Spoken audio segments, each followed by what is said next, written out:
الحمد لله رب العالمين، والصلاة والسلام على أشرف الأنبياء والمرسلين. قدرمند ورونو یو ورور پوښتنه کړې ده چې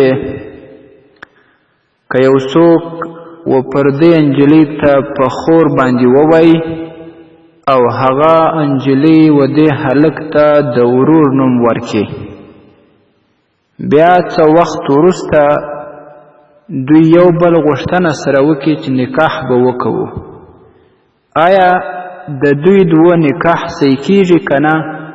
ځکه دوی خو یو او بل ته ورور او خور ویلي دي. محترمه، ستاسې په جواب کې به ووایم چې داسې الفاظ ویل چې یو انجلۍ ته د خور نسبت وکوي یا هغه انجلۍ کم هلک ته د ورور نسبت وکړي، دا د نکاح مانع نه دی، نکاح بالکل صحیح کیږي.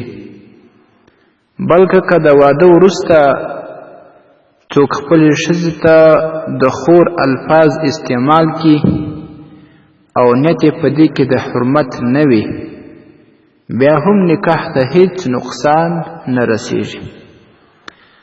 الفتاوى العالمگیریه جلد اول صفحه 506، الفتاوى الخانیه جلد اول صفحه 542، رد المحتار دویم جلد صفحه 622.